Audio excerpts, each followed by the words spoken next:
தாங்க முடியாத வேதனைகளை மனதில் சுமந்து கொண்டு அழுது கொண்டிருக்கிறாயல்லவா என் பிள்ளையே?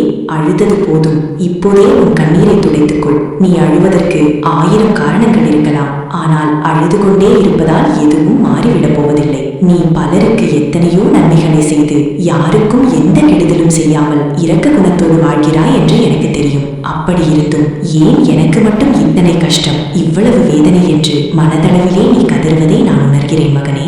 என் பிள்ளையே, நீ சிந்தும் ஒவ்வொரு கண்ணீர் துளியும் என் காலடியில் இரத்த துளிகளாக விழுகிறது. நீ படும் வேதனைகளை ஒரு அன்னையாக இருந்து நான் வேடிக்கை பார்ப்பேனா? நீ படும் வேதனைகள் அனைத்தும் உனக்குள் இருக்கும் என்னையே சேரும். இப்போது நீ நான் சொல்வதை கேட்கிறாய் என்றால் இன்றோடு உன் தலையெழுத்தே மாறப்போகிறது என்று அர்த்தம். நீ எதற்காக இப்படி மனம் நொந்து உன்னையே பலவீனமாக்கிக் கொள்கிறாய்? நீ அழுவதற்காக பிறக்கவில்லை. உன் வாழ்க்கையில் எத்தனை துன்பங்கள் வந்தாலும் தடைகள் வந்தாலும் அதை எரிமலையாக உடைத்தெறியும் சக்தி உனக்குள்ளே இருக்கிறது என்பதை மறந்துவிடாதே. நீ சாதாரண மனித வாழ்க்கையை வாழ பிறக்கவில்லை, சரித்திரம் படைக்க பிறந்திருக்கிறாய். வாழ்க்கையில் சில மேடு பள்ளங்கள் இருக்கத்தான் செய்யும். அதற்காக அதே இடத்தில் முடங்கி கிடக்கக்கூடாது. பல துன்பங்களையும் பல அவமானங்களையும் கண்டவன்தான் இன்று மறைந்தாலும் போற்றப்படுகிறான். நீயும் அப்படித்தான்.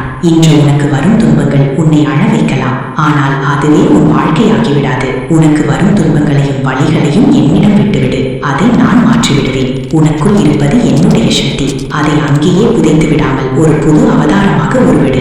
எது நடந்தாலும் உடைத்தெறிவேன் என்ற தைரியத்தை இன்று நான் உனக்கு தருகிறேன். காற்று கூட உன்னை தொடவிடாமல் நான் காவலாக இருப்பேன். வலி தாங்காத கல் ஒருபோதும் சிற்பமாகாது. அதுபோலத்தான் உன் வாழ்க்கையும். 1000 வழிகளை பிறர் உனக்கு தந்தாலும் அதை தாங்கும் நீ ஒரு நாள் அனைவராலும் போற்றக்கூடிய சிற்பமாக மாறும் நேரம் வந்துவிட்டது. இன்று முதல் உன் வாழ்வு மாறப்போகிறது. உனக்கு துணையாக உன்னோடு நான் இருக்கிறேன். அழுவதை நிறுத்திவிட்டு அடுத்த அடியை எடுத்துவை.